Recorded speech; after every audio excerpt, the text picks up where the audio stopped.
আসসালামু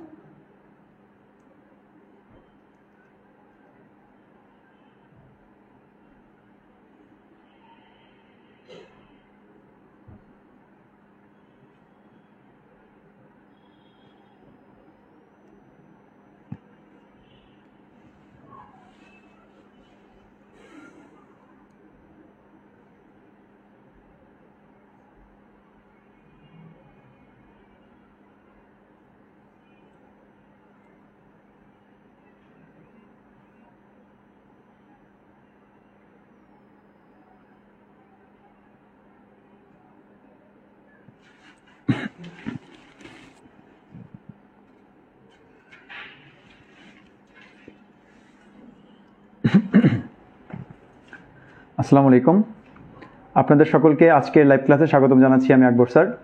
এই মুহূর্তে আপনারা যারা যুক্ত হয়েছেন, কে কোথা থেকে আমাদেরকে দেখছেন অবশ্যই কমেন্টে জানাবেন, এবং আমার লাইভ ভিডিও দেখতে বা কথা শুনতে যদি কোনো প্রবলেম হয় অবশ্যই আপনারা একটু আমাকে কমেন্টের মাধ্যমে কনফার্ম করবেন। তো আজকে আমরা খুব গুরুত্বপূর্ণ একটা টপিক জিওমেট্রি নিয়ে আলোচনা করব। একদম বেসিক লেভেল থেকেই আলোচনাগুলো শুরু হবে।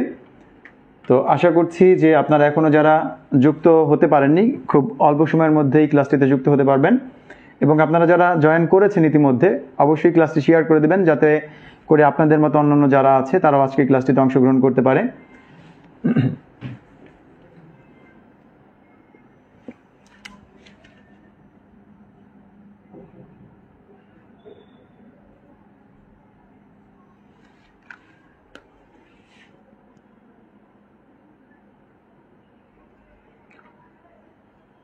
আপনারা ক্লাসের ইম্পর্টেন্ট যে বিষয়গুলো আছে একটু নোট রাখার চেষ্টা করবেন, কারণ ক্লাসটি লাইভ ক্লাস শেষে আমরা ক্লাসটি ডিলিট করে দেব। পরবর্তীতে আবার আমরা যখন পরবর্তী যে কোনো দিন লাইভে আসব তখন আবার একই নিয়মে লাইভ ক্লাসগুলো হতে থাকবে। তো যাই হোক, আমাদের জ্যামিতির মূল আলোচনা শুরু হয় হচ্ছে বিন্দু থেকে, অর্থাৎ যার কোনো দৈর্ঘ্য প্রস্থ বা উচ্চতা নেই, শুধুমাত্র একটা অবস্থান আছে। তো এই বিন্দুর অবস্থান সম্পর্কিত আবার আমাদের বিসিএস এর একটা টপিক আছে স্থানাঙ্ক জ্যামিতি, যেখানে আমাদের রিটেনের টপিকের জন্য কাজে লাগে স্থানাঙ্ক জ্যামিতিটা। আমি তারপরেও এখানে একটু আলোচনা করে যাচ্ছি যে এই বিন্দুর অবস্থান নির্দেশ করার জন্য আমরা যে পদ্ধতি ব্যবহার করি সেই পদ্ধতির নামটা হচ্ছে স্থানাঙ্ক পদ্ধতি। যে স্থানাঙ্ক পদ্ধতিটাকে আবার আমরা দুইভাবে ব্যাখ্যা করতে পারি, বা একটা বিন্দুর অবস্থান আমরা দুইটা পদ্ধতিতে বলে দিতে পারি। একটা হচ্ছে কার্তেশীয় পদ্ধতি আর একটা হচ্ছে আমাদের পোলার স্থানাঙ্ক পদ্ধতি। তো খুব বেশি ডিটেলসে যাচ্ছি না। আমাদের নর্মালি যেইটা কাজে লাগে যে আমরা একটা বিন্দুর স্থানাঙ্ক সাধারণত কার্তেশীয় পদ্ধতিতেই লিখে থাকি, আমাদের ম্যাক্সিমাম এটা ইউজ করে থাকি আমাদের দ্বিমাত্রিক স্থানাঙ্ক ব্যবস্থায়। এটা কার্তেশীয় স্থানাঙ্ক, যেখানে প্রথমটা হচ্ছে এক্স এর মান আর দ্বিতীয় স্থানাঙ্কটা হচ্ছে ওয়াই এর মান। তো এই প্রথম যে স্থানাঙ্কের মানটা, এটাকে আমরা আর একটা নামে ডাকি, এটার নাম হচ্ছে ভুজ। যেহেতু আপনারা জানেন যে আমাদের প্রত্যেকটা পরীক্ষার এখন কিন্তু প্রতিযোগীর সংখ্যা অনেক বেশি, সেটা হোক সহকারী শিক্ষক নিয়োগ পরীক্ষা বা বিসিএস পরীক্ষা বা আদার্স যে কোনো চাকরির পরীক্ষায় হোক না কেন, যেহেতু আমাদের প্রতিদ্বন্দ্বী বেশি, তো সেই ক্ষেত্রে দেখা যাচ্ছে যে একটু ডিটেলস থেকে কিন্তু কোশ্চেনগুলো সব থেকে বর্তমান সময়ে বেশি করছে। এই জন্য আমরা যখন যেটা শিখবো একটু ডিটেলসে শিখে যাব, যাতে করে আমরা কোথাও গিয়ে ঠেকে না যাই। তো প্রথম মানটা হচ্ছে ভুজ আর পরের মানটা হচ্ছে কোটি। তো যদি এরকম আপনার কখনো প্রশ্ন হয় যে 2, 3, সাধারণত এই ধরনের আকারগুলো আমরা দেখে আসছি সমাধানের মধ্যে, অর্থাৎ সমীকরণ সমাধান করলে আমাদের এরকম একটা মান আসে, এক্স এর মান 2 আর ওয়াই এর মান 3। আমরা সবসময় প্রথম যে মানটা এটা এক্স এর মান বলি আর পরের মানটাকে ওয়াই এর মান বলি। যেটা হচ্ছে এক্স এর মানটা হচ্ছে আমাদের ভুজ আর এই ওয়াই এর মানটা হচ্ছে কোটি। তো এখন আপনাকে যদি কোশ্চেন করা হতো যে এই বিন্দুটির ভুজের মান কত, সেক্ষেত্রে আমরা বলতে পারতাম এই বিন্দুর ভুজ হচ্ছে 2। একই নিয়মে আপনার কাছে যদি কোটি জানতে চাই তাহলে 3। আর বিষয়টা সম্পর্কে যদি আমাদের একদমই অজানা থাকতো, সেক্ষেত্রে কিন্তু এই টাইপের প্রশ্ন আসলে মনে হতো যে এই ধরনের পড়ালেখা তো আমরা করে আসি নাই, তার মানে হয়তো টপিকের বাইরে থেকে কোনো কোশ্চেন আসছে কিনা ইত্যাদি। এই জন্য জাস্ট আমি একবার একটু বলে দিয়ে গেলাম, প্রশ্ন আসলে ভালো, না আসলেও কোনো ক্ষতি নাই, আমাদের বিষয়টি জানা থাকলো। আচ্ছা, আমার মনে হয় ক্লিয়ারলি দেখতে পাচ্ছেন সকলেই। তো যাই হোক, আগেই বলেছিলাম যে আমাদের আজকের মূল আলোচনা হচ্ছে জ্যামিতি নিয়ে। একদম জ্যামিতির বেসিক লেভেল থেকে আলোচনা শুরু করব। আমাদের যেহেতু প্রাথমিক সহকারী শিক্ষক নিয়োগ পরীক্ষাটা এখনও হাতে বেশ কিছুদিন সময় আছে, আমি চেষ্টা করব এর মধ্যে আপনাদের জন্য বেশ কিছু লাইভ ভিডিও রাখার জন্য, যাতে করে গুরুত্বপূর্ণ টপিকগুলো আপনাদের অন্তত কিছুটা উপকার হয়, মানে শেষ করতে পারি। তো আমরা যেখানে ছিলাম, এই বিন্দুটা যদি চলতে থাকে, মানে আমরা যেটাকে বলি যে কোনো একটা বিন্দুর চলার পথকে আমরা বলি রেখা। এখন এই বিন্দুটা এভাবেও চলতে পারে, আবার দিক পরিবর্তন করেও চলতে পারে। তো যদি দিক পরিবর্তন না করে চলে সেটাকে আমরা বলবো সরলরেখা। যেই চলার পথটা পাবো ওই চলার পথটাকে বলবো আমরা সরলরেখা। কোনো একটা বিন্দু যদি চলার পথে দিক পরিবর্তন না করে তাহলে ওই বিন্দুর চলার পথকে বা ওই বিন্দুর সঞ্চার পথকে আমরা বলবো সরলরেখা। আর যদি দিক পরিবর্তন করে চলে, অর্থাৎ সবসময় যদি আমাদের সোজা না হয়, যে কোনো দিকে যদি মুভ করে বা করতে চাই, সেক্ষেত্রে এটা হবে আমাদের বক্ররেখা। এখন বক্ররেখাটাকে আমাদের এরকমই থাকে না, বক্ররেখাটা আমাদের কোথায় ব্যবহৃত হয়েছে? আপনারা জানেন যে খুব গুরুত্বপূর্ণ একটা টপিক আছে জ্যামিতির মধ্যে, হচ্ছে বৃত্ত। তো বৃত্তের মধ্যে আমাদের বক্ররেখা আছে, এছাড়াও আছে যেটা আমাদের হয়তো এই টপিকের বাইরে, উপবৃত্ত আছে, পরাবৃত্ত আছে, অধিবৃত্ত আছে, এই সবগুলোই আমাদের বক্ররেখা। আর সরলরেখার মধ্যে আমরা এই সরলরেখাকে আবার বিভিন্ন ভাগে ভাগ করতে পারি। এটা তো আমরা একটা বিন্দুর চলার পথ পেলাম, সরলরেখা।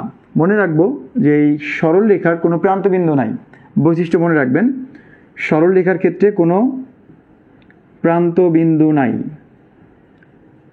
একটা সরলরেখা মূলত কয়টা বিন্দুর সমষ্টি? অসংখ্য।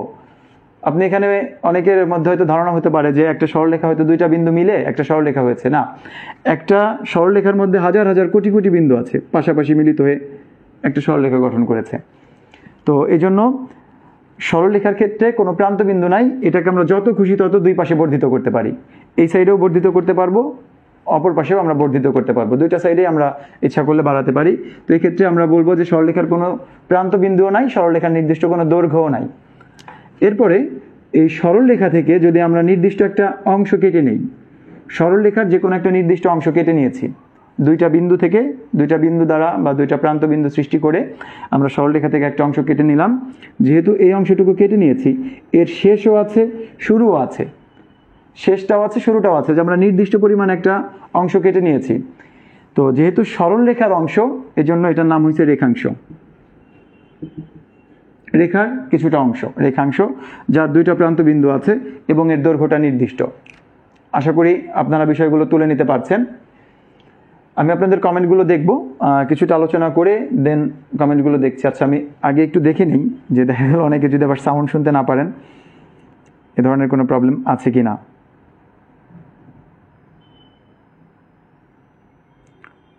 আচ্ছা, আমার মনে হয় এই ধরনের কোনো প্রবলেম নাই, আপনারা ক্লিয়ারলি সব কিছুই শুনতে পাচ্ছেন।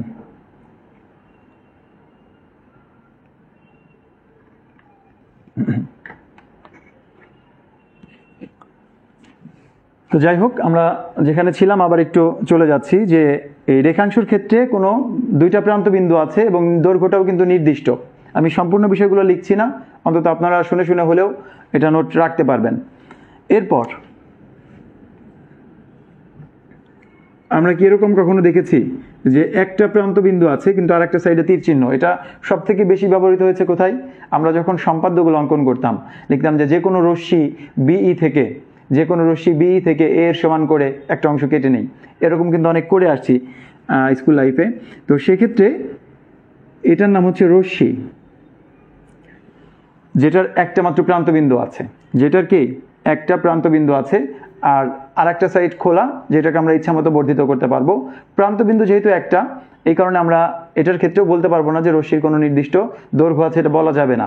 তার মানে রশ্মির ক্ষেত্রেও নির্দিষ্ট কোনো দৈর্ঘ্য নাই, শুধুমাত্র নির্দিষ্ট দৈর্ঘ্য আছে হচ্ছে আমাদের, একটু আগে দেখে আসছি, রেখাংশের ক্ষেত্রে নির্দিষ্ট দৈর্ঘ্য পাবো। সরলরেখা বা রশ্মির ক্ষেত্রে নির্দিষ্ট কোনো দৈর্ঘ্য নাই। এখন এই দুইটা রেখা, আমরা সরলরেখা, রেখাংশ এবং রশ্মির বৈশিষ্ট্যগুলো জানলাম। দুইটা রেখা যদি সর্বদা একই দূরত্ব বজায় রেখে চলে, যেমন এখানে এদের মধ্যবর্তী এইখানেও দূরত্ব যতটুকু আছে, এইখানেও দূরত্ব ততটুকুই আছে, এই দিকেও আমাদের দূরত্ব ততটুকুই আছে। তো এই যে যদি দূরত্ব সবসময় বজায় রাখে, সমান দূরত্ব, এটাকে বলি আমরা সমান্তরাল রেখা। দুইটা সরলরেখা সর্বদা একই দূরত্ব বজায় রেখে চলবে। তো এই সমান্তরাল সরলরেখার ক্ষেত্রে আমাদের অনেক সময় একটা কোশ্চেন আসে যে দুটি সমান্তরাল রেখা পরস্পর কয়টা বিন্দুতে ছেদ করে। তো আপনি আজীবন ধরে এই দুটাকে যদি দুই পাশে বর্ধিত করি, এটা কখনোই কি হবে না, মিলিত হবে না। সমান্তরাল রেখাগুলো কখনোই মিলিত হচ্ছে না, এই জন্য আমাদের এরা কোনো বিন্দুতেও ছেদ করবে না। তার মানে দুইটি সমান্তরাল রেখা কিন্তু কোনো বিন্দুতে ছেদ করছে না। আর দুটি পরস্পর ছেদী রেখা, এটা হচ্ছে দুইটা পরস্পর ছেদী রেখা, এরা কোথাও না কোথাও গিয়ে মিলিত হবে। অর্থাৎ যদি দুইটা রেখা সমান্তরাল না হয়, দুইটা রেখা সরল রেখা যদি পরস্পর সমান্তরাল না হয়, তাহলে অবশ্যই তারা পরস্পর ছেদী হবে এবং কয়টা বিন্দুতে ছেদ করবে? একটা বিন্দুতেই ছেদ করবে, কারণ এটা হচ্ছে সরল রেখা। এটা যদি বক্র রেখা হতো তাহলে এরকম প্যাচটাচ দিয়ে হয়তো দুইটা চারটা পাঁচটা বিন্দুতে করতে পারতো, ছেদ করতে পারতো। কিন্তু যেহেতু বক্র রেখা না, সরল রেখা, এটার পিছনে ব্যাক করার কোনো সুযোগ নাই। এই জন্যই পরস্পর ছেদী দুইটা সরল রেখা সর্বদা একটা বিন্দুতে মিলিত হবে বা একটা বিন্দুতে ছেদ করবে। এখন দেখেন, এই দুইটা সমান্তরাল রেখা যেহেতু পরস্পরকে কোনো ছেদ করতেছে না, আমরা যদি জানতে চাই যে এদের মধ্যবর্তী কোণ কত, দুইটা সমান্তরাল রেখার মধ্যবর্তী কোণের মান কত, এই মানটা কিন্তু 0 ডিগ্রি হবে। দুটি সমান্তরাল রেখার মধ্যবর্তী কোণের মান 0 ডিগ্রি, এটা মনে রাখবেন। আর পরস্পর ছেদী দুইটা রেখার কথা যদি আমরা, যেহেতু চলে আসছে, আমরা কোণের ডিটেলসে যাব। এই পরস্পর ছেদী রেখার ক্ষেত্রে সবসময় মনে রাখবো এই যে উৎপন্ন কোণগুলো, এই কোণগুলোর নাম হচ্ছে বিপ্রতীপ কোণ। দুইটা সরল রেখা পরস্পর ছেদ করলে 2 জোড়া বিপ্রতীপ কোণ উৎপন্ন হয়। কয় জোড়া? 2 জোড়া। এই একটা আর এই একটাই, এটা পরস্পরের বিপ্রতীপ কোণ, এই এক জোড়াও পরস্পরের বিপ্রতীপ কোণ, এবং এই পরস্পর বিপ্রতীপ কোণগুলো সমান হবে। বিপ্রতীপ কোণগুলো পরস্পর সমান হবে। প্রশ্ন হয়তো এটা আমরা প্রত্যেকেই জানি যে বিপ্রতীপ কোণগুলো পরস্পর সমান। অনেকের ক্ষেত্রে হয়তো এই জিনিসটা প্রবলেম হয় যে বিপ্রতীপ কোণ কয় জোড়া বিপ্রতীপ কোণ? দুইটা পরস্পর ছেদী রেখা কোন একটা বিন্দুতে যদি ছেদ করে, তাহলে উৎপন্ন বিপ্রতীপ কোণ মানে কত জোড়া বিপ্রতীপ কোণ উৎপন্ন হয়। এক্ষেত্রে অনেকে চিন্তা করতে পারে যে না, এইটার বিপ্রতীপ কোণ তো এটা, আর এটার বিপ্রতীপ কোণ এটা, তার মানে দুইটা বিপ্রতীপ কোণ পাচ্ছি, সেক্ষেত্রে হয়তো এক জোড়া হবে। কিন্তু কোশ্চেনটা কিন্তু হয় নাই, আপনার উত্তর হবে 2 জোড়া বিপ্রতীপ কোণ হবে 2 জোড়া। কিভাবে 2 জোড়া? ধরলাম যে এই কোণটা এক্স আর এই কোণটা ওয়াই, তাহলে এক্স এর বিপ্রতীপ কোণ হচ্ছে ওয়াই, সেম ভাবে আপনি ওয়াই এর বিপ্রতীপ কোণ বলতে পারেন এক্স, তার মানে এক্সও একটা বিপ্রতীপ কোণ, ওয়াইও একটা বিপ্রতীপ কোণ, এই দুইটা মিলে এক জোড়া। আবার সিমিলারলি এই দুইটা মিলেও কিন্তু এক জোড়া হবে, মানে টোটালি বিপ্রতীপ কোণ পাচ্ছি আমরা 2 জোড়া। অনেকের কাছে এই বিষয়গুলো একদম সহজ মনে হতে পারে, যেহেতু উন্মুক্ত ক্লাস সকলের জন্যই প্রয়োজনীয়। অনেকেই আছেন যারা একদম প্রাথমিক লেভেলে প্রস্তুতি শুরু করেছেন মাত্র, তো তাদের উদ্দেশ্যে অনেক দিন ধরে জ্যামিতি প্রিপারেশন নাই বা পড়াশোনার বাইরে আছেন। এই জন্য আমাকে যেটা করতে হবে, ডিটেলস বলে যেতে হবে। এই জন্য আমি একদম বেসিক থেকেই দেখানোর চেষ্টা করছি। ইনশাল্লাহ আপনাদের যে কঠিন বিষয়গুলো আছে, এই বিষয়গুলো আলোচনার মধ্যে চলে আসবে আশা করি। তো যাই হোক, বিপ্রতীপ কোণ সম্পর্কে একটা ধারণা পেলাম। যেহেতু আমি কোণের মধ্যে চলে গেছি, তো সেক্ষেত্রে কোণের সংখ্যাটা বলে আসি যে দুইটা রেখাংশ যদি একটা কমন বিন্দুতে মিলিত হয়, একটা সাধারণ বিন্দুতে মিলিত হয়েছে, অথবা দুইটা রশ্মি একটা সাধারণ বিন্দুতে যদি মিলিত হয়, তাহলে এটাকে আমরা বলবো কি, এখানে একটা কোণ উৎপন্ন হবে। এই যে একটা বিন্দুতে মিলিত হয়েছে, কোণ উৎপন্ন হয়ে গেছে। তো এই কোণের পরিমাপের পদ্ধতি কয়টা, এটা কি আমরা জানি? কোণ তো সবাই জানি, একটা পরিচিত পদ্ধতি হচ্ছে ডিগ্রি, তাই না? এই যেভাবে করে যে আমরা কোণগুলো পরিমাপ করি, যেটা 60 ডিগ্রি বা এটা 90 ডিগ্রি, সরি এটা 45 ডিগ্রির মতো মনে হচ্ছে, অর্ধেক দিয়ে গেছে। এই কোণটা হচ্ছে 180 ডিগ্রি, এই যে এরকম আছে না? তো এই কোণের পরিমাপটা তো সবসময় আমরা ডিগ্রিতে করি। এটার কি আর কোনো পদ্ধতি আছে, বা এই ডিগ্রির কি অন্য কোনো নাম আছে? আমরা একটু ডিটেলসে জেনে যাই, জেনে গেলে তো ক্ষতি নাই, প্রশ্ন হোক বা না হোক। তো সেক্ষেত্রে কোণ পরিমাপের পদ্ধতি হচ্ছে দুইটা, একটা হচ্ছে ষাটমূলক পদ্ধতি, একটার নাম ষাটমূলক পদ্ধতি, আর একটা হচ্ছে বৃত্তীয় পদ্ধতি। আমি চেষ্টা করি একই টপিকেরও যদি ভিন্ন ভিন্ন ক্লাস, কারণ জ্যামিতির এর আগে অনেক ক্লাস নিয়েছি, আপনারা হয়তো ক্লাসগুলো দেখেছেন, অনেকগুলো আজকেই হয়তো অনেকেই আছেন নতুন জয়েন করেছেন, এর আগে কখনোই আমার ক্লাস দেখেন নাই। তো তাদের উদ্দেশ্যে বলি, এর আগেও আমি জ্যামিতির অনেক ক্লাস নিয়েছি, প্রায় 4-5টার উপরে, 5-6টারও বেশি হবে। ক্লাসগুলো ইউটিউবে সার্চ করলে পাবেন, এছাড়া আমার পেজেও আছে, তো সেই ক্লাসগুলো দেখতে পারেন। তবে প্রত্যেকটা ক্লাসেরই কিছুটা না কিছু ভিন্নতা থাকে, চেষ্টা করি নতুন কিছু জিনিস আপনাদের সাথে শেয়ার করার জন্য। যেহেতু আমার ক্লাসগুলো আমি নির্ধারিত কোনো লেকচার শিট বা আগে থেকে প্রিপেয়ার হয়ে ক্লাস নেই না, যখন যেটা আসে আমি পর্যায়ক্রমে আলোচনা করতে থাকি। তো একটা ক্লাসে দেখা যায় যে একটা জিনিস মাথায় চলে আসছে, ওটা আলোচনা করলাম, আর একটা ক্লাসে ওই জিনিসটা মাথায় নাও থাকতে পারে। এই জন্য আপনারা প্রিভিয়াস ক্লাসগুলো একটু সার্চ করে দেখে নেবেন। ষাটমূলক পদ্ধতি আর একটা পদ্ধতি হচ্ছে বৃত্তীয় পদ্ধতি, যেটা বলছিলাম। তো ষাটমূলক পদ্ধতিতেই কোণের এককটা হচ্ছে ডিগ্রি, এই পদ্ধতিতে আমরা ডিগ্রিতে প্রকাশ করি। আর বৃত্তীয় পদ্ধতিতে আমরা কোণের এককটাকে রেডিয়ানে প্রকাশ করি, রেডিয়ান। অনেকে হয়তো দেখেছেন এমন যে 180 ডিগ্রি মানে হচ্ছে পাই রেডিয়ান, 180 ডিগ্রি মানে পাই রেডিয়ান, 90 ডিগ্রি মানে হচ্ছে পাই/2 রেডিয়ান ইত্যাদি। এই টাইপের হয়তো আপনারা অনেক ক্ষেত্রেই দেখে থাকবেন বা আপনাদের অনেকেরই পরিচিত যারা 9-10-এ উচ্চতর গণিত করে আসছেন।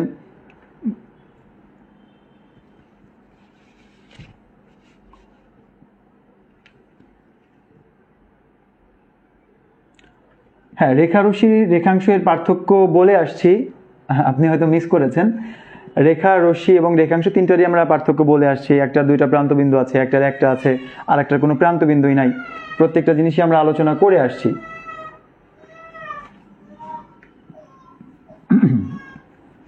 তো যাই হোক, আমরা যেখানে ছিলাম যে ষাটমূলক পদ্ধতিতে আমরা ডিগ্রিতে প্রকাশ করি আর বৃত্তীয় পদ্ধতিতে আমরা রেডিয়ানে প্রকাশ করি, এবং রেডিয়ান এবং ডিগ্রির মধ্যে একটা সম্পর্ক আমরা দেখে নিলাম।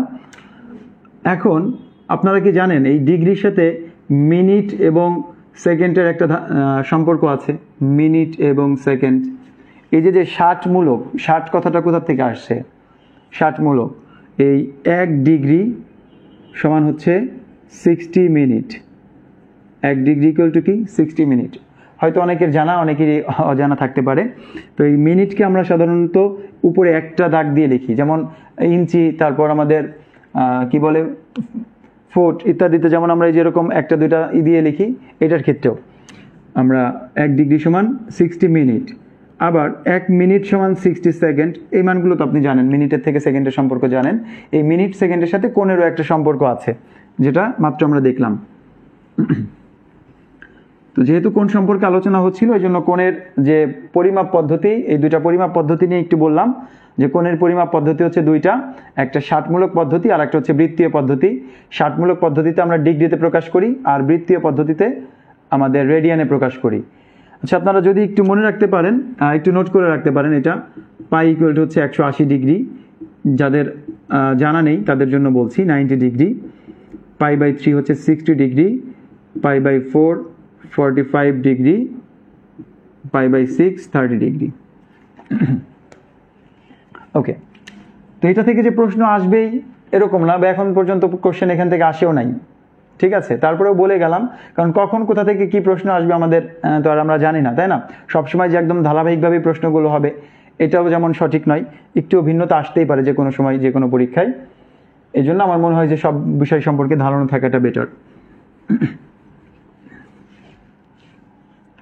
ওকে, তো আমরা একটু আগে দেখে আসছি যে কোণ কিভাবে তৈরি হইলো। এখন 2টা রেখাকে ছেদ করলে বিপ্রতীপ কোণ পাই, এটাও আমরা দেখে আসছি। 2টা সমান্তরাল রেখাকে যদি কোনো একটা রেখা ছেদ করে, 2টা সমান্তরাল রেখাকে যদি অপর একটা রেখা ছেদ করে, তাহলে এখানে উৎপন্ন হয় হচ্ছে একান্তর কোণ এবং উৎপন্ন হয় অনুরূপ কোণ। এই যে 2টা কোণ দেখতে পাচ্ছেন, এই কোণ 2টার নাম হচ্ছে একান্তর কোণ। উল্টা সাইডেও হতে পারে।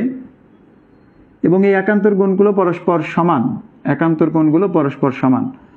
আবার 2টা সমান্তরাল রেখাকে অপর একটা রেখা ছেদ করলে এই যে 2টা কোণ উৎপন্ন হয়েছে, এই 2টা কোণ হচ্ছে অনুরূপ কোণ, এদের পরিমাপটাও সমান। এই অনুরূপ কোণের পরিমাপগুলো পরস্পর সমান হবে। তো সেক্ষেত্রে আমার যদি একটা কোণের মান দেওয়া থাকে, আমি বললাম যে এই কোণটার মান 70 ডিগ্রি, এখন আপনাকে বললো যে এই কোণটার মান কত হবে, এটা 70 ডিগ্রি, এটা এক্স এর মান কত? আপনি কিন্তু খুব সহজে বলে দিতে পারেন যে হ্যাঁ, এটাও তাহলে 70 ডিগ্রি। অথবা আপনাকে এই মানটা জানতে চায় নাই, আপনার কাছে জানতে চাচ্ছে এই পাশের মানটা কত হবে। দেখেন, এই মানটা 70 ডিগ্রি, তাহলে এই পাশের মানটা কত হবে? আমরা এটার একটু অ্যান্সার জানবো যে এক্স ডিগ্রির মান তাহলে কত হবে। কোনো একটা সরলরেখার, এটা বোঝানোর আগে আরেকটু জিনিস বুঝিয়ে আসি আপনাদেরকে।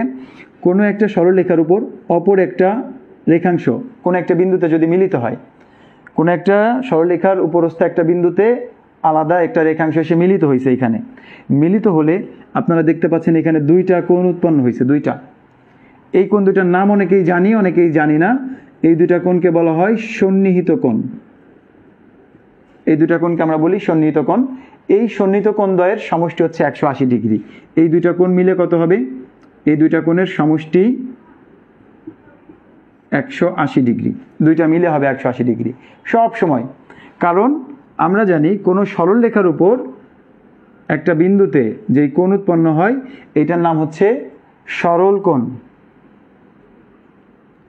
সরল কোণ যার পরিমাণ হচ্ছে 2 সমকোণ বা 180 ডিগ্রি, 2 সমকোণ বা 180 ডিগ্রি। আচ্ছা, আমি আবার একটু চেক করে নিচ্ছি, আপনাদের আজকে কমেন্টগুলো সবগুলো দেখা সম্ভব হচ্ছে না।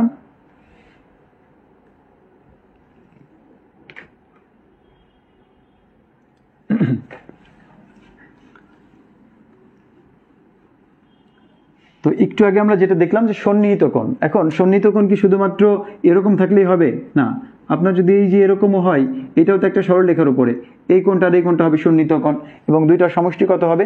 180 ডিগ্রি হবে। এই দুইটা কোণের সমষ্টি হবে 180 ডিগ্রি। তো এই ক্ষেত্রে আপনি এই কোণটা জানেন 70 ডিগ্রি, অর্থাৎ এই কোণটা হবে 70 ডিগ্রি, আর এই কোণটা আর এই কোণটা কি পরস্পরের সন্নিহিত কোণ। আমি সব কিছু মুছে দিলাম, মুছে দিয়ে যদি এই যেরকম দেখি তাহলে কি দাঁড়াচ্ছে? এটা একটা সরল রেখা, এই সরল রেখার উপর আর একটা রেখাংশ মিলিত হয়েছে, একটা সাইডের একটা কোণ দেওয়া আছে 70 ডিগ্রি, তাহলে অপর কোণটা কত হবে? 180 minus 70 degree equal to 110 degree. আপনারা কোশ্চেনের অ্যান্সার, মানে আমি যখন কোনো একটা কোশ্চেন করব সাথে সাথে উত্তর করার চেষ্টা করবেন। যারা করতে পারেন তারা অবশ্যই সাথে সাথে অ্যান্সার করার চেষ্টা করবেন। সেটা অ্যান্সার যদি ভুলও হয় তারপরেও অ্যান্সার করার চেষ্টা করবেন, এবং কম সময়ের মধ্যে অ্যান্সার করার চেষ্টা করবেন। এতে করে আপনার প্র্যাকটিসও হয়ে যাবে। আজকের ক্লাসে যে শুধুমাত্র আমার লেকচার শুনলেন এটা না, আপনার এই পুরো সময়টা জুড়েই কাজে লাগবে যদি আপনি প্র্যাকটিসের মধ্যে থাকেন।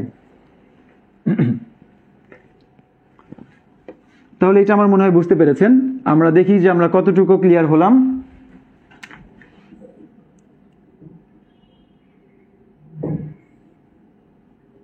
আর একটা কোণ দিচ্ছি আপনাদের জন্য। এই কোণটার মান 75 ডিগ্রি। আচ্ছা, এই কোণটা 65 ডিগ্রি। তাহলে জানতে চাচ্ছি এই কোণটার মান কত হবে? এক্স। এক্স সমান কত হবে? দ্রুত অ্যান্সার করার চেষ্টা করবেন প্রত্যেকেই। আপনারা যারা আছেন, খুব সহজ একটা কোশ্চেন, আশা করি প্রত্যেকে অ্যান্সার করতেও পারবেন।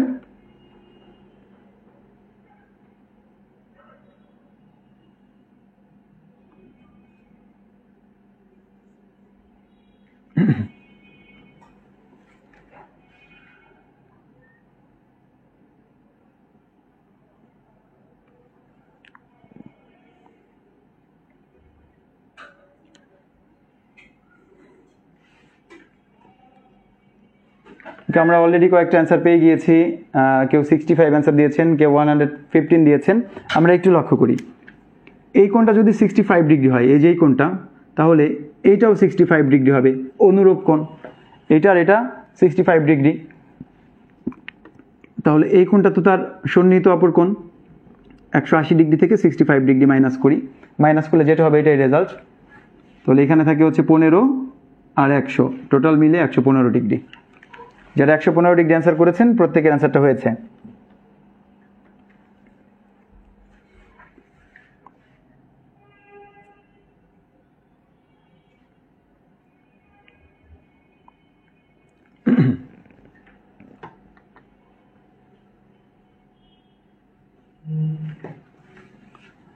তো যাই হোক, এটা মুছে দিচ্ছি।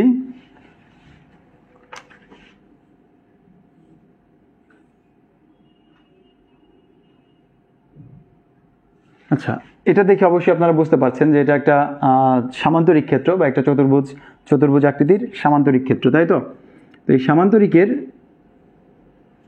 এই যে বিপরীত এই কোণগুলোর নাম কি? এই কোণটা হচ্ছে পরস্পরের বিপরীত কোণ, এইটার বিপরীত এইটা। একই রকমভাবে এই কোণটার বিপরীত কোণ হচ্ছে এইটা। এই বিপরীত জিনিসটা বোঝানোর জন্য আমরা একটা সামান্তরিক নিয়েছি, কারণ এই সামান্তরিকের বিপরীত কোণগুলো সমান। আমরা আলোচনা থেকে সরে যাই নাই, আবার কোণের থেকেই আসবো, জাস্ট বিপরীত কোণটা বোঝানোর জন্য এবং সন্নিহিত কোণ ও বিপরীত কোণ যে আমাদের সামান্তরিক ক্ষেত্রের মধ্যেও কাজে লাগে এই জিনিসটা দেখানোর জন্য। সেম টপিকের বা এটার সাথে আগের কোশ্চেনটার কিছুটা রিলেশন আছে, এই জন্যই এই কোশ্চেনটা নেওয়া। তো এই ক্ষেত্রে আমাদের যদি এই মানটা বলে দেই যে এই মানটা হচ্ছে 110 ডিগ্রি, তাহলে এই কোণটা কত হবে? এই যে নিচের এক্স এর মানটা কত হবে? এটা একটা সামান্তরিকের একটা কোণ বলে দিছি 110 ডিগ্রি, তাহলে এর বিপরীত কোণটা কত হবে? যারা উত্তর করতে পারেন বা অ্যান্সার জানেন তারা অবশ্যই অ্যান্সার করলেন। তো আমি বলে দিচ্ছি, এই সামান্তরিকের ক্ষেত্রে বিপরীত কোণগুলো পরস্পর সমান। সামান্তরিকের ক্ষেত্রে বিপরীত কোণ পরস্পর সমান।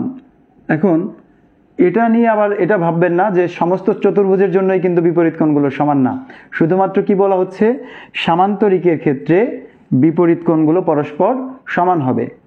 তাহলে সামান্তরিক ছাড়া অন্য যে কোনো একটা চতুর্ভুজ আসছে বা একটা ট্রাপিজিয়াম আসছে, আপনি দিয়ে আসলেন যে না স্যার তো বলছিল যে একটা চতুর্ভুজ আকৃতির মতো কি যেন দেখছিলাম, ওইখানে লিখে দিয়েছে যে বিপরীত কোণ পরস্পর সমান, তাহলে ওইটাই সত্য, এরকম ভাবার কিছু নাই। শুধুমাত্র সামান্তরিকের ক্ষেত্রে বিপরীত কোণগুলো সমান। এবং সামান্তরিকের আকৃতির যত কিছু আছে, সামান্তরিক আকৃতির কি আছে, যেমন আয়তক্ষেত্র, সামান্তরিক আকৃতির রম্বস, বর্গ, এগুলোর প্রত্যেকটার ক্ষেত্রে আপনি বলতে পারেন যে বিপরীত কোণ পরস্পর সমান। এটা তাহলে খুব সহজে অ্যান্সার দেওয়া যায়। কিন্তু আমি যদি কোশ্চেন করি যে এইটার মান কত হবে, এটা এক্স ডিগ্রি, এই কোণটার মান কত হবে, এটা 110 ডিগ্রি, তাহলে এই কোণটার মান কত, এটা যদি আমরা অ্যান্সার করতে চাই, হ্যাঁ এই প্রশ্নটার অ্যান্সার করবেন প্রত্যেকেই এখন যেটা দিয়েছি।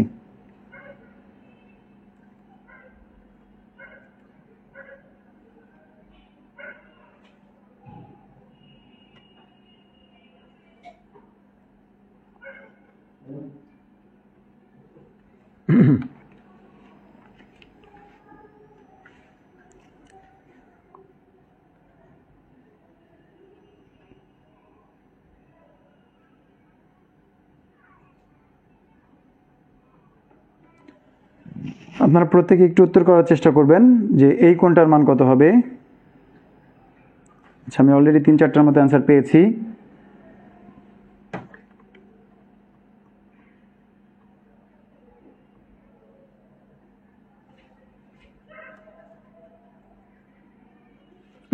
সেভেন্টি ডিগ্রি, 110 ডিগ্রি, বিভিন্ন ধরনের অ্যান্সারই আসছে। তো আমরা একটু লক্ষ্য করি, এই যে কোণটা আমরা একটু আগে দেখে আসছি যে সন্নিহিত কোণ দুটোর সমষ্টি হয় হচ্ছে 180 ডিগ্রি। তো এক্ষেত্রে এই যে পাশাপাশি যেই কোণ দুইটা, এই কোণ দুটাও কিন্তু সন্নিহিত কোণ। যদি আপনি এভাবে না বুঝেন সেক্ষেত্রে আর একটা কাজ করতে পারেন, এই একটা দাগ নিয়ে নিতে পারেন, অর্থাৎ এই কোণটাকে এই পাশের রেখাটাকে আমরা নিচের দিকে একটু বর্ধিত করলাম।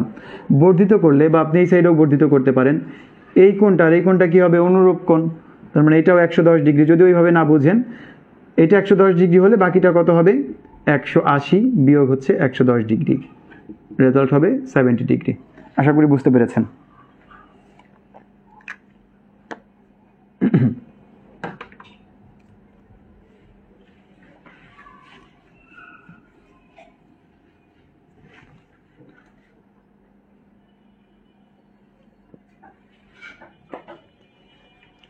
আজকে যেমন আপনাদেরকে কিছু সময় আগে, অর্থাৎ 1 ঘন্টা বা 1.5 ঘন্টা সময় আগে নোটিফিকেশন জানিয়ে আজকের ক্লাসটা বা নোটিশ জানিয়ে আজকে ক্লাসটা নিচ্ছি।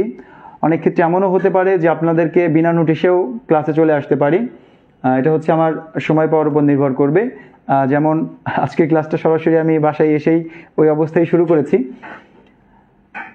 তো সেক্ষেত্রে আপনারা পেজটি ফলো দিয়ে রাখবেন যাতে করে আমি লাইভে যাওয়া মাত্রই আপনারা নোটিফিকেশন পেয়ে যান এবং ক্লাসগুলোতে অংশগ্রহণ করতে পারেন। চেষ্টা করব যেহেতু আপনাদের পরীক্ষা একদম সামনে, তো সেক্ষেত্রে একটু বেশি বেশি লাইভ ক্লাসগুলো নেওয়ার জন্য এই কয়েকদিনের মধ্যেই।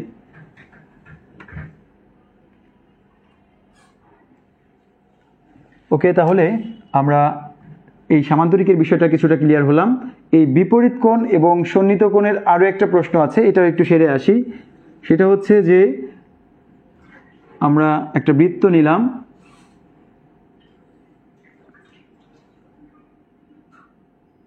বৃত্তের মধ্যে একটা চতুর্ভুজ নিয়েছি, এটা না সামান্তরিক না কোনো বর্গ, না কোনো আয়তক্ষেত্র, যে কোনো একটা চতুর্ভুজ নিয়েছি। বৃত্তের মধ্যে নাম দিলাম এ বি সি ডি। তো বৃত্তের মধ্যে মানে বৃত্তে অন্তস্থ কোনো চতুর্ভুজ, এই চতুর্ভুজের বিপরীত, যেহেতু আমরা বিপরীত কোণ বোঝাচ্ছিলাম, এই বিপরীত কোণ বোঝানোর জন্য আমরা এই সরাসরি এটাতে চলে আসছি এখান থেকে, না হলে পরবর্তীতে হয়তো মনে নাও থাকতে পারে। তো বিপরীত কোণ দুইটার সমষ্টি হবে 180 ডিগ্রি। আবার বলছি, বৃত্তে অন্তর্লিখিত কোনো চতুর্ভুজের বিপরীত দুইটি কোণের সমষ্টি 180 ডিগ্রি। অর্থাৎ এই কোণ এ আর কোণ সি এই দুইটা যোগ করলে হবে 180 ডিগ্রি।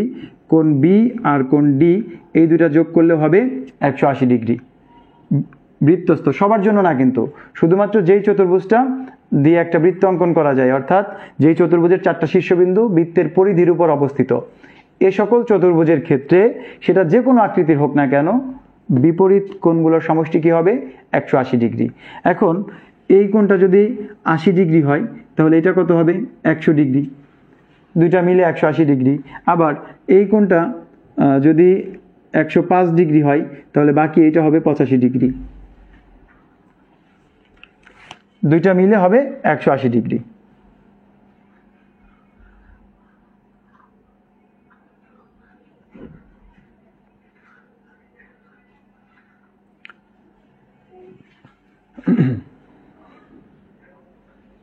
ওকে,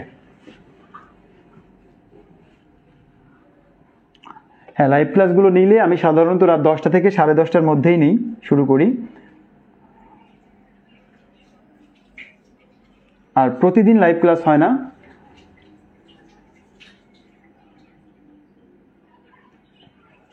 ঠিক আছে, তো বৃত্তস্থ চতুর্ভুজ বিষয়টা আমাদের অনেকেরই ক্লিয়ার হলো।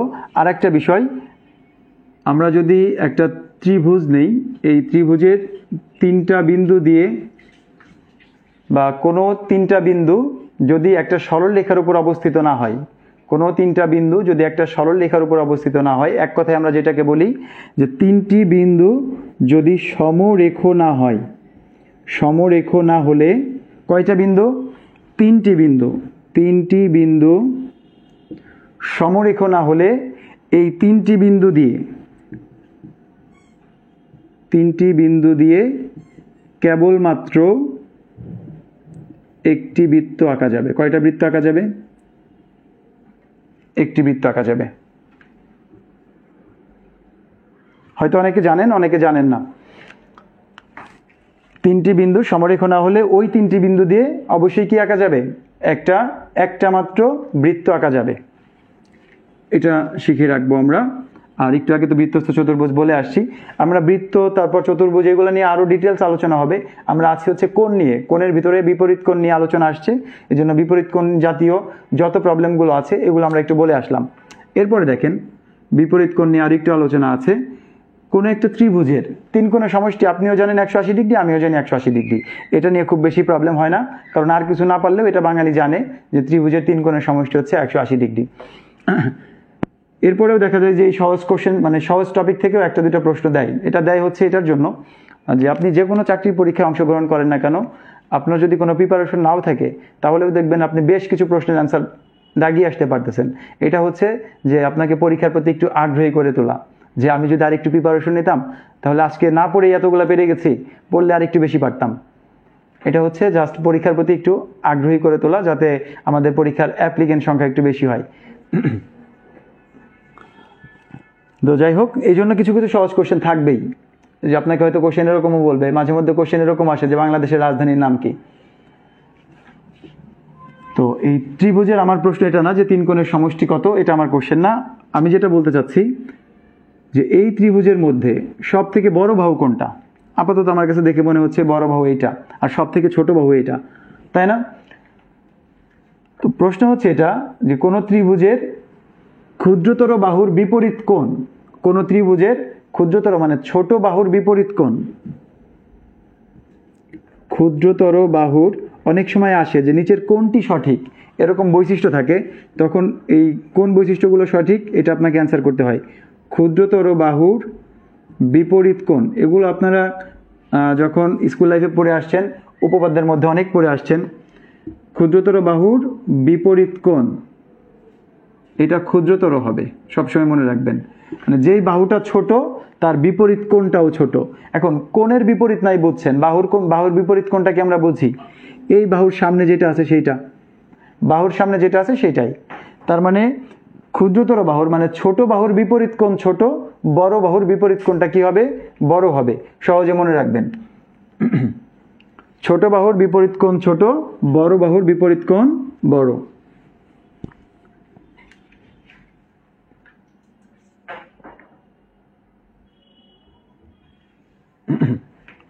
এটা গেল। একই নিয়মে আপনি যদি কোণের ক্ষেত্রে আসেন, যে ছোট কোণের বিপরীত বাহু কি হবে? ক্ষুদ্রতর কোণের বিপরীত জিনিসটা ক্লিয়ার করে দিলাম। বিপরীত কোণ ক্ষুদ্রতর, আর বৃহত্তর কোণের না তো সরি বাহু, ক্ষুদ্রতর কোণের বিপরীত বাহু ক্ষুদ্রতর, আর বৃহত্তর কোণের বিপরীত বাহু বৃহত্তর, মানে বড় হবে। অর্থাৎ আগেরটা আর এটা একদম সেম বিষয়টা, জাস্ট বাহু এবং কোণ এই দুটা পরিবর্তন করা হয়েছে। তো সন্নিহিত কোণ বুঝতে পারলাম। আপনারা কোণের পরিমাপের উপর নির্ভর করে কোণকে বিভিন্নভাবে ভাগ করতে পারেন। আচ্ছা, কোনো একটা বিন্দু থেকে যদি দুইটা রেখাংশ পরস্পর বা দুইটা রশ্মি যদি পরস্পর বিপরীত দিকে মিলিত হয়, এটা এইদিকে চলে গেছে, এটা এইদিকে চলে গেছে, তাহলে এখানে যে কোণটা উৎপন্ন হবে সেই কোণটা হচ্ছে 180 ডিগ্রি। এই কোণটার মান হবে 180 ডিগ্রি। আর যদি দুইটা সরল রেখা একই দিকে একই বিন্দুতে মিলিত হয়, একই দিকে পরস্পরের দিকে দুটা রেখাংশ রশ্মি যদি একই দিকে মিলিত হয়, তাহলে সেটাকে আমরা এখানে মধ্যবর্তী কোণ হবে কত? 0 ডিগ্রি। একটা 0 ডিগ্রি আর একটা হবে 180 ডিগ্রি। আচ্ছা, এছাড়া আপনাদের যেটা কাজে লাগবে, 0 ডিগ্রি থেকে বড় অবশ্যই কি হবে? 0 ডিগ্রি থেকে কোনো একটা কোণ বড়, আর 90 ডিগ্রি থেকে ছোট, এটার নাম সূক্ষ্মকোণ, প্রত্যেকেই জানেন, কমন একটা বিষয়।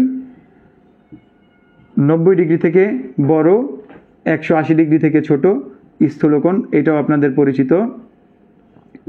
90 ডিগ্রি হলে সেটা হচ্ছে সমকোণ, 180 ডিগ্রি হলে সেটা হচ্ছে সরল কোণ, সরল কোণ, সরল কোণ সমকোণ। আর 180 ডিগ্রি থেকে যদি বড় হয়, 360 ডিগ্রি থেকে ছোট হয়, এটাকে আমরা বলি প্রবৃদ্ধ কোণ, এটার নাম প্রবৃদ্ধ কোণ। ওকে, তাহলে এই কোণের প্রকারভেদ সম্পর্কে আপনারা প্রত্যেকেই জানেন। এই কোণটা তো 90 ডিগ্রি, পরস্পর লম্বভাবে মিলিত হলে, দুইটা সরলরেখা যদি বা দুইটা রেখাংশ পরস্পর লম্বভাবে কোনো একটা বিন্দুতে মিলিত হলে সেখানে উৎপন্ন হয় সমকোণ। আর যদি একটা রেখাংশের উপর, একটা সরলরেখার উপর বা একটা রেখাংশের উপর অবস্থিত কোনো একটা বিন্দুতে অপর একটা রেখাংশ মিলিত হয়েছে, এখানে উৎপন্ন হয় দুইটা সরলকোণ, দুইটা সমকোণ। কি উৎপন্ন হবে? দুইটা সমকোণ। তো এই যে সমকোণ উৎপন্ন হয়েছে, সমকোণটা আমার কোশ্চেন না, কোশ্চেন হচ্ছে আপনি যদি এই সমকোণটাকে ভাগ করে দেন, সমকোণটাকে দুইটা কোণে বিভক্ত করলাম, তাহলে এই দুইটা কোণকে পরস্পরের পূরক কোণ বলে, এই দুইটা কোণকে পরস্পরের পূরক কোণ বলবে, পূরক কোণ। অর্থাৎ যে দুইটি কোণের সমষ্টি 90 ডিগ্রি, যে দুইটা কোণ যোগ করলে কত হবে? 90 ডিগ্রি, তাদেরকে পরস্পরের পূরক কোণ বলে। এই কোণটার পূরক কোণ এটা, এটার পূরক কোণ এটা। যদি একটার পূরক কোণ বের করতে বলে, যেমন আমাকে বললো 35 ডিগ্রি এর পূরক কোণ কত হবে? 35 ডিগ্রি এর পূরক কোণ হবে 90 ডিগ্রি মাইনাস 35 ডিগ্রি। 35 ডিগ্রির পূরক কোণ কত? 90 degree minus 35 degree, that's 55 degree maybe. Minus করে দেবেন, রেজাল্ট পেয়ে যাবেন। একই নিয়মে যদি আপনার কাছে জানতে চাইতো যে 55 ডিগ্রির পূরক কোণ কত, 35 ডিগ্রি, বিয়োগ করবেন, রেজাল্ট পেয়ে যাবেন। তো এই বিষয়গুলো আপনাদের কাছে কমন বিষয়। একই নিয়মে যে যদি দুইটা কোণ মিলে কত ডিগ্রি হয়ে যায়? 180 ডিগ্রি, যেটাকে যে আমরা সন্নিহিত কোণে বিভক্ত করেছিলাম। তো সন্নিহিত কোণ দুইটার সমষ্টি কত? 180 ডিগ্রি হলে এই দুইটা কোণকে বলবো পরস্পরের সম্পূরক কোণ, পরস্পরের সম্পূরক কোণ। অর্থাৎ এই দুইটা কোণের সমষ্টি, একটা কোণ কিন্তু আমাদের না, দুইটা কোণের সমষ্টি হচ্ছে কত ডিগ্রি? 180 ডিগ্রি। এখন আপনাকে বললাম যে এই কোণটা হচ্ছে 50 ডিগ্রি, তাহলে বাকিটা কত? বাকিটা হচ্ছে 130 ডিগ্রি। এই 50 ডিগ্রি এর সম্পূরক কোণ 130 ডিগ্রি, অনুরূপভাবে 130 ডিগ্রি এর সম্পূরক কোণের মান হবে 50 ডিগ্রি। আশা করি বুঝতে পেরেছেন।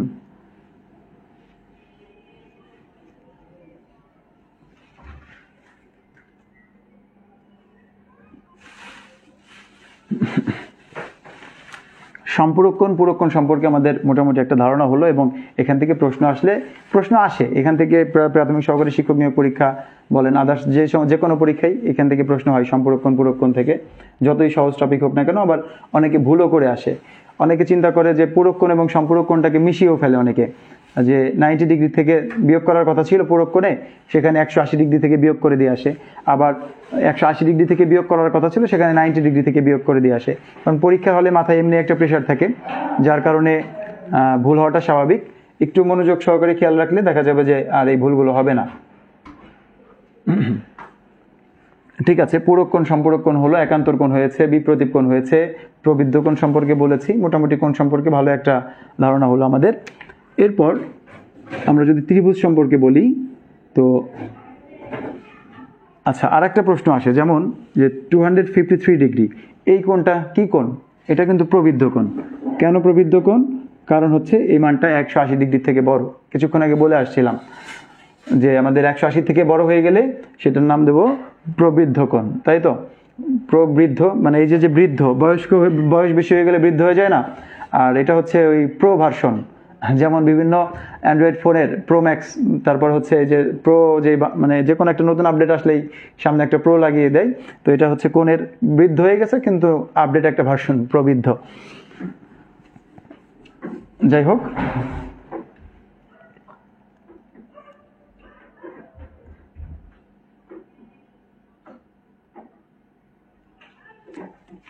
এটা হয়ে গেল। এরপর আমরা যেটাতে চলে যাচ্ছিলাম, যে একটা ত্রিভুজ সংক্রান্ত আলোচনায় যদি আসি, আপনারা জানেন যে ত্রিভুজ মূলত কোণ ভেদে 3 প্রকার, আবার বাহু ভেদেও 3 প্রকার। তো কোণ ভেদে যে 3 প্রকার ত্রিভুজ আছে, সেখানে একটা আছে হচ্ছে সূক্ষ্মকোণী, একটা আছে সমকোণী, আর একটা আছে হচ্ছে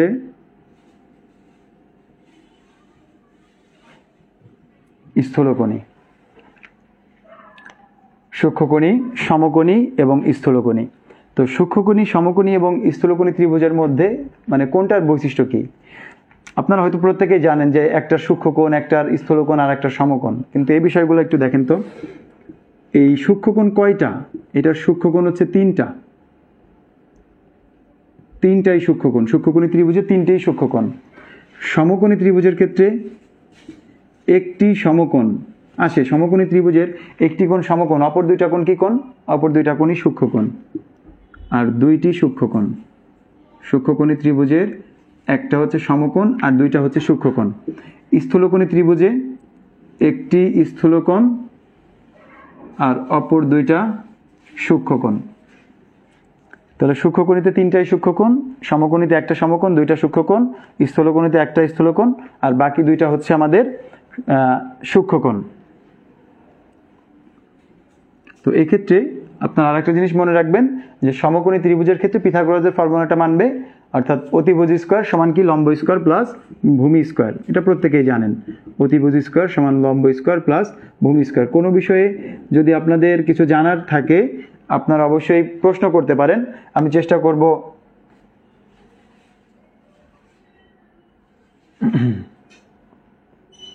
আপনাদের সেই বিষয়গুলো সমাধান করে দেওয়ার জন্য।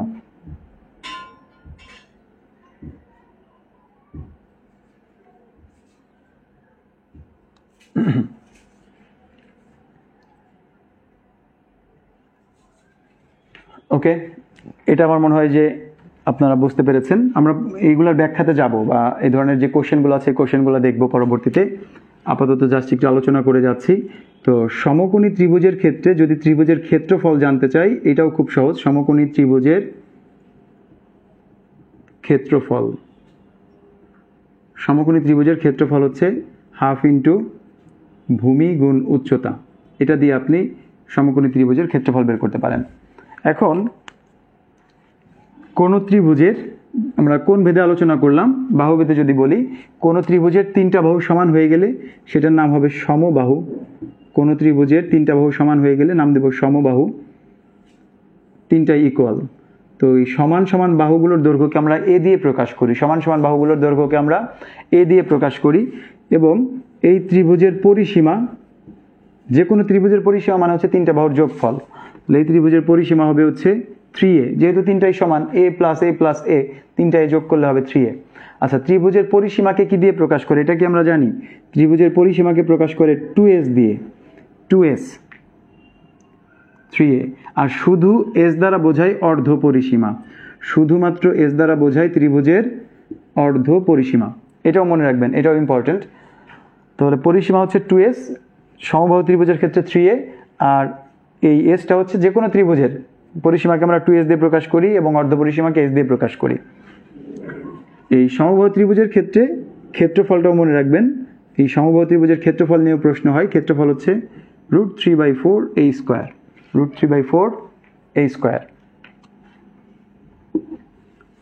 এরপর যদি কোনো ত্রিভুজের দুইটা বাহু সমান হয়, যদি কোনো ত্রিভুজের দুইটা বাহু পরস্পর সমান হয়, যেমন এই বাহুটা আর এই বাহুটা সমান, এই বাহুটা অসমান, এই দুইটি বাহু সমান হলে সেটাকে আমরা বলি সমদ্বিবাহু, সমদ্বিবাহু। এই সমদ্বিবাহু ত্রিভুজের ক্ষেত্রে সমান সমান বাহুর দৈর্ঘ্য এই দুটো হচ্ছে a, আর এই ভূমি b যেটা, এটাকে বলা হয় ভূমি, মানে অসমান বাহু যেটা আছে, ব্যতিক্রম বাহু যেটা, এটাকে আমরা বলবো ভূমি, যেটা বেজ, এই জন্য হচ্ছে b দিয়ে প্রকাশ করি। আর সমান সমান বাহু ইকুয়াল দুইটা সাইডকে আমরা a দিয়ে প্রকাশ করব, অ্যাজ ইউজুয়াল যেভাবে আমরা তিনটার ক্ষেত্রে বলে আসছিলাম। তো সমদ্বিবাহু ত্রিভুজের ক্ষেত্রেও আমাদের পরিসীমা বের করতে পারেন 2s = 2a + b, অথবা যদি আপনার কাছে এরকম কঠিন মনে হয় জাস্ট যোগ করে যান, কোনো সমস্যা নাই, তিনটা যোগ করে দিলেই তো আপনি সমষ্টি পেয়ে যাচ্ছেন, তিন বাহুর সমষ্টি বা পরিসীমা পেয়ে যাচ্ছেন, অর্ধ পরিসীমা বের করতে পারবেন। ওকে, এই আরেকটা জিনিস ভুলে গিয়েছিলাম, সেটা হচ্ছে যে কোণের পরিমাপ। সমবাহু ত্রিভুজের ক্ষেত্রে তিনটা কোণের পরিমাপ সমান কত ডিগ্রি? 60 ডিগ্রি করে, প্রত্যেকটাই 60 ডিগ্রি। সমদ্বিবাহু ত্রিভুজের ক্ষেত্রেও দুইটা কোণের মান সমান, এই কোণটা আর এই কোণটা সমান হবে, অর্থাৎ সমান সমান বাহু সংলগ্ন কোণ দুইটা পরস্পর সমান, আর একটা কোণ হচ্ছে ভিন্ন। তবে এটার জন্য যেমন একদম নির্দিষ্ট প্রত্যেকটাই 60 ডিগ্রি করে, এটার ক্ষেত্রে কিন্তু নির্দিষ্ট নাই, এটার মান পরিবর্তিত হতে পারবে, এটা নির্ভর করবে আপনার কোণের উপরে। তার মানে এই মানটা পরিবর্তনশীল, কিন্তু এটা আপনি মেরে কেটে যাই করেন না কেন, যত বড় ত্রিভুজ আঁকেন, যত ছোট আঁকেন, কখনোই কি করতে পারবেন না, কোণের মান পরিবর্তন করতে পারবেন না, সবসময়ই এটা ফিক্সড। সমবাহু মানেই 60 ডিগ্রি প্রত্যেকটা কোণের পরিমাপ। তবে এটার ক্ষেত্রে আপনার পরিবর্তন হতে পারে, তো আমরা সেই বিষয়টাও দেখবো। তার আগে একটু ক্ষেত্রফলটা বলে যাই। সমবাহু ত্রিভুজের ক্ষেত্রফল হবে b/4 √4a² - b², b/4 √4a² - b²। যদি আমাদের এই বাহুর দৈর্ঘ্যগুলো দেওয়া থাকে কখনো, যে আপনাকে সমান সমান বাহুর দৈর্ঘ্য দিয়ে দিছি, অপর একটা বাহুর দৈর্ঘ্য দেওয়া আছে, ক্ষেত্রফল বের করেন, এই পদ্ধতিতে বের করে ফেলতে পারবেন। আচ্ছা, সমদ্বিবাহু ত্রিভুজটা যেমন সমবাহু ত্রিভুজ, এটা সবসময় কি হবে? সূক্ষ্মকোণী হবে। সমবাহু ত্রিভুজটা সবসময় কি হবে? সূক্ষ্মকোণী হবে। কিন্তু সমদ্বিবাহু ত্রিভুজ আপনার কি হতে পারে? এটা সমকোণী ত্রিভুজও হতে পারে। সূক্ষ্মকোণী তো হবেই, এটা সমকোণী ত্রিভুজও হতে পারে। যেটা সমকোণী হবে সেটাকে আমরা সমকোণী সমদ্বিবাহু ত্রিভুজ বলি। তো সমকোণী হলে কোন দুইটা বাহু সমান হবে? সমকোণী সমদ্বিবাহু যদি হয়, অর্থাৎ এই সমদ্বিবাহু ত্রিভুজ যদি কখনো সমকোণী হয়, সেক্ষেত্রে কোন দুইটা বাহু সমান হয়? তখন লম্ব এবং ভূমি এই দুইটার মান সমান হতে পারে। লম্ব এবং ভূমি এই দুইটা মিলে সমান হতে পারবে। অতিভুজটা সবসময় বড় হবে। আচ্ছা, এখন এই যে কোণের আলোচনা করতে চেয়েছিলাম, ধরেন যে আপনার এই কোণটা দেওয়া আছে, কত দিলাম? এটা 30 ডিগ্রি। তাহলে এই অপর দুইটা কোণ বের করব আমরা। একটা কোণের পরিমাপ দেওয়া আছে 30 ডিগ্রি, বাকি দুইটা বের করেন তো, দেখি কতজন সঠিক উত্তর করতে পারেন দ্রুত।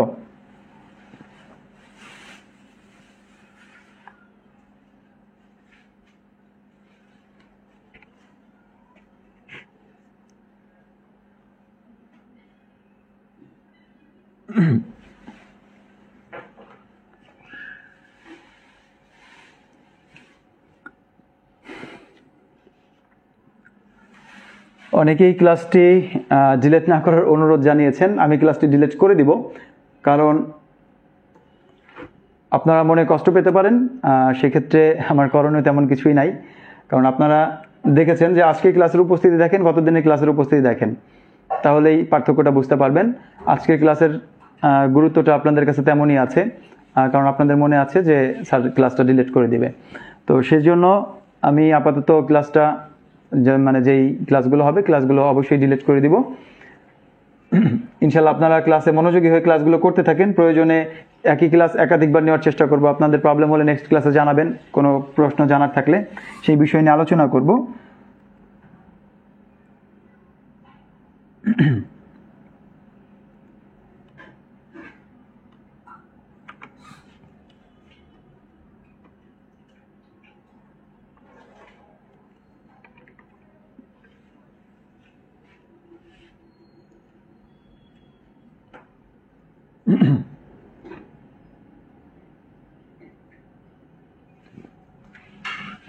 ওকে, আমার এটা মুছে দিচ্ছি। আমার আলোচনা ছিল এখানে কোণের মানটা নিয়ে। এই কোণের মানটা দেওয়া আছে 30 ডিগ্রি, তাহলে অপর দুইটা কোণ কত হবে? তো দেখেন, আপনি জানেন যে এই দুইটা কোণ যাই হোক না কেন দুইটা কোণের মান কিন্তু সমান হবে। যাই হোক, এই দুইটা কোণের মান সমান, ইকুয়াল, কারণ এটা সমদ্বিবাহু ত্রিভুজ। এখন তিনটা কোণের সমষ্টি কত? 180 ডিগ্রি। তার মধ্যে একটা দেওয়া আছে 30 ডিগ্রি, অপর দুইটা কত হবে? 180 থেকে 30 মাইনাস করলে আমরা অপর দুইটা কোণের সমষ্টি পাবো 150 ডিগ্রি। যেহেতু এই দুইটা কোণ সমান, সেম, তার মানে প্রত্যেকটা কত করে আছে?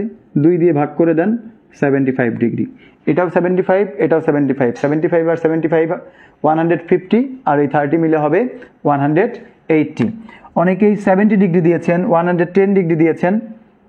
সরি, আমি মনে হয় এটা প্রিভিয়াস কমেন্ট দেখেছি।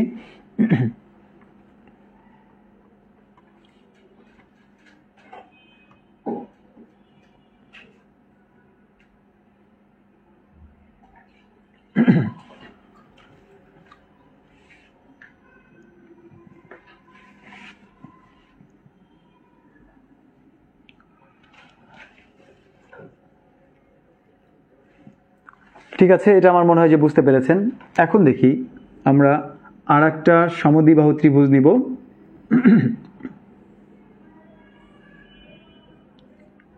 এটা 55 ডিগ্রি। এই বাহুটা আর এই বাহুটা সমান, তাহলে এই কোণটা কত? x ইকুয়াল টু কত? দ্রুত বের করবেন।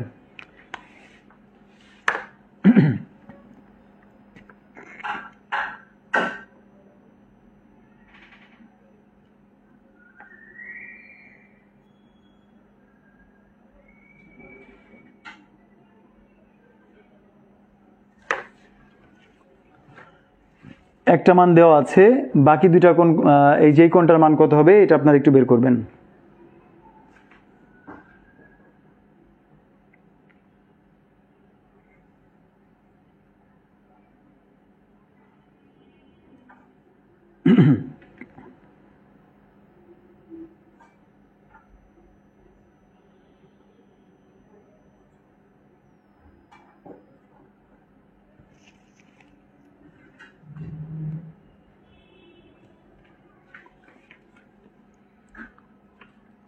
অনেকে অ্যান্সার দিয়েছেন 70 ডিগ্রি। না, ক্লাসগুলো তো ডিলিট করব না, অর্থাৎ আগের যেই ক্লাসগুলো আছে সেই ক্লাসগুলো তো থাকবেই, ওই ক্লাসগুলোতে আমি কখনোই হাত দিব না। ওই ক্লাসগুলো আপনারা লাইফ টাইম করতে পারবেন।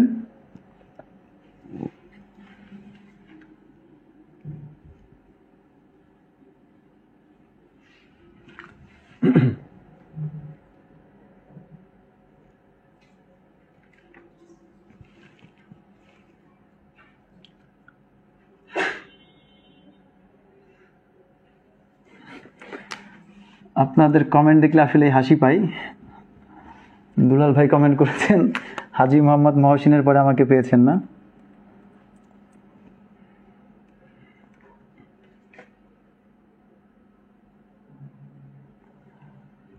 আচ্ছা, আমরা একটু দেখি।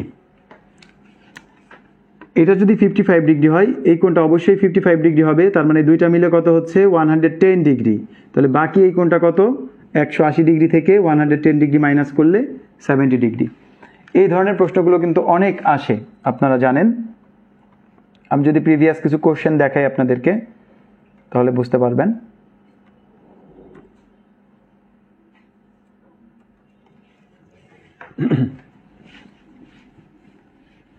34তম বিসিএস এর একটা প্রশ্ন ছিল এমন, এটা 30 ডিগ্রি, এটা 2x, এটা x, তাহলে x ইকুয়াল টু কত? দেখি এটা অ্যান্সার করেন তো সবাই। এটা 34তম বিসিএস ছিল, জ্যামিতি থেকে এই প্রশ্নটা এসেছিল, অবশ্য মেন্টাল এবিলিটি টপিকে ছিল।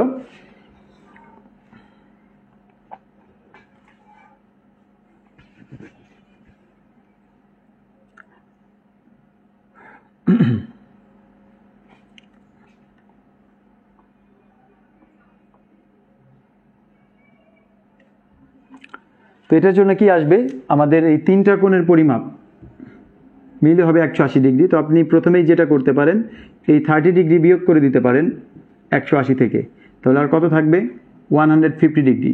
তো এটা কার মান, এটা হচ্ছে এই দুইটা কোণের সমষ্টির মান, অর্থাৎ 3x ইকুয়াল টু হচ্ছে 150। এই 3 দিয়ে এটাকে কেটে দেন, রেজাল্ট আসবে 50 ডিগ্রি। আশা করি বুঝতে পেরেছেন, কোথাও না বুঝলে জানাবেন।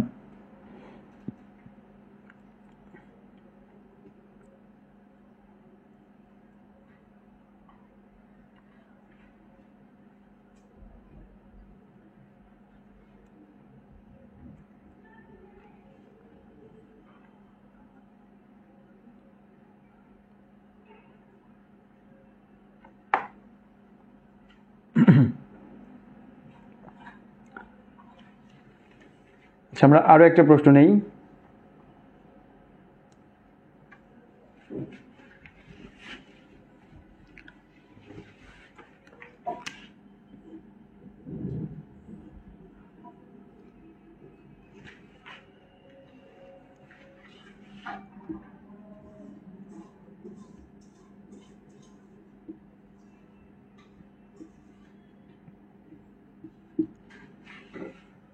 এই কোণটা কত হবে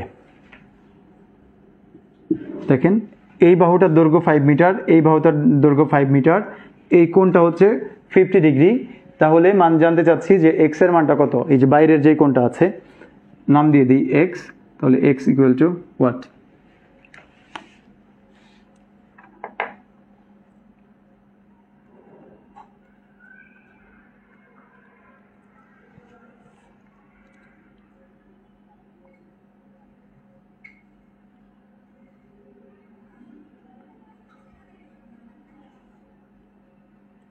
আশা করবো দ্রুত অ্যান্সার করবেন।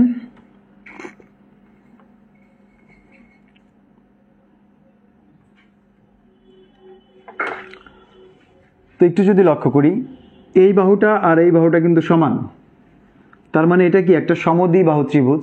সমদ্বিবাহু ত্রিভুজ হলে কি হবে, এই কোণটার মান আর এই কোণটার মান সমান হবে। ক্লু দিয়ে দিয়েছি, এখন আমার মনে হয় সঠিক উত্তর দিতে পারবেন।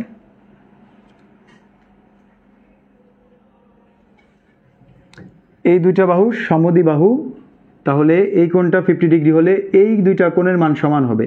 তো আপনি যেটা ফার্স্টেই করবেন, এই 50 ডিগ্রি যদি মাইনাস করে দিই, 180 থেকে 50 মাইনাস করলাম, রেজাল্ট হলো 130। তো এটাকে সমান দুই ভাগে ভাগ করি, মান পাবো 65 করে। এটা 65, এটাও 65। তো এটা যদি 65 হয়, আমার এই পাশের কোণটা কত? একটা কোণ দেওয়া আছে 65, বাকি সন্নিহিত কোণের মানটা বের করতে হবে। তো এটা হবে 180 মাইনাস 65 ডিগ্রি। মাইনাস করলে কত পাচ্ছি, আর এখানে 115 ডিগ্রি। উত্তর হবে 115 ডিগ্রি। ম্যাক্সিমাম উত্তরগুলো কিন্তু ভুল আসছে, আপনারা দেখতে পাচ্ছেন। আপনারা যারা অ্যান্সার করেছেন, অনেকগুলো অ্যান্সারই ভুল দিয়েছেন। 125 দিয়েছেন কেউ, আবার অনেকে সঠিক অ্যান্সারও দিয়েছেন, 110 দিয়েছেন কেউ, 130ও উত্তর করেছেন।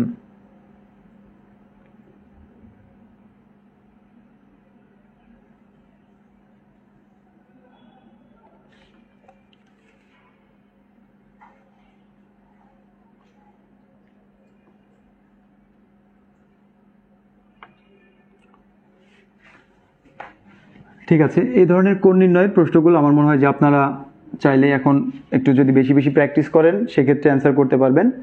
আপনারা যে কাজটা করবেন, আজকে রাতে অন্তত আরও 1 ঘন্টা এই কোণ রিলেটেড যে প্রবলেমগুলো আছে, এই প্রবলেমগুলো একটু প্র্যাকটিস করেন। যদি কোনো প্রবলেম হয়, নেক্সট ক্লাসে আমি চেষ্টা করব খুব শীঘ্রই, মানে আগামী পরশু দিনই আপনাদের জন্য আর একটা ক্লাস নেওয়ার জন্য। ইনশাল্লাহ সেই ক্লাসে আপনারা সেই প্রবলেমগুলো শেয়ার করতে পারবেন। সেক্ষেত্রে যদি ক্লাসে প্রবলেম শেয়ার না করেন, আমাকে পার্সোনাল মেসেঞ্জারেও পাঠাতে পারেন, আমি পরবর্তী লাইভ ক্লাসে সেগুলো আলোচনা করে দিব। বা আপনার যদি যে কোনো টপিক জ্যামিতি রিলেটেড যে কোনো টপিক প্রবলেম মনে হয় যে এই বিষয়টা আলোচনা করা দরকার সেটা জানাবেন। আর আমি তো ধারাবাহিকভাবে অন্যান্য ক্লাসগুলো যেভাবে শেষ করি এটাও একই নিয়মে শেষ করব। আজকে শুধুমাত্র কোন রিলেটেড যে আলোচনাগুলো ছিল এই আলোচনাগুলো করার চেষ্টা করেছি। এরপরেও হয়তো কিছু টপিক বাদ থেকে যেতে পারে বা বাদ পড়েও যেতে পারে, হয়তো আলোচনায় নাও আসতে পারে। সেই বিষয়গুলো আমি আবারও বলছি যে আপনারা একটু তুলে ধরবেন, যাতে করে আমি নেক্সট ক্লাসে আপনাদের সেই প্রবলেমগুলো অবশ্যই সলভ করে দিব। আর এর পরবর্তীতে আমরা যেটা নিয়ে আলোচনা করব, আমরা চতুর্ভুজ এবং ত্রিভুজের ক্ষেত্রফল সংক্রান্ত যে আলোচনাগুলো আছে সেই আলোচনাগুলো তুলে ধরব। তো আজকে এখানেই শেষ করে দিচ্ছি। আপনারা অনেক রিকোয়েস্ট করেছেন, কিন্তু আমি আপনাদের রিকোয়েস্ট রাখতে পারছি না, এই জন্য আসলে আমি দুঃখিত। আপনাদের কাছ থেকে আবারও ক্ষমা চেয়ে নিচ্ছি। ইনশাল্লাহ আমরা নেক্সটে আপনাদের এই উপস্থিতিই আমাকে হয়তো একটা সময় বাধ্য করবে যে ক্লাসগুলো যাতে আমি ডিলেট না করি। তো আশা করব সেরকম উপস্থিতি আপনাদের ক্লাসে হবে। তো সেক্ষেত্রে ক্লাসগুলো কন্টিনিউ চলতে থাকবে এবং ক্লাসগুলো থেকে যাবে। পূর্বে যেভাবে ক্লাসগুলোর রেকর্ড থাকতো তো এখনও থাকবে ইনশাল্লাহ। তবে আজকে এই ক্লাসটি ডিলিট করে দিচ্ছি। তো সবাই ভালো থাকবেন। আজ এ পর্যন্তই। আল্লাহ হাফেজ। আসসালামু আলাইকুম।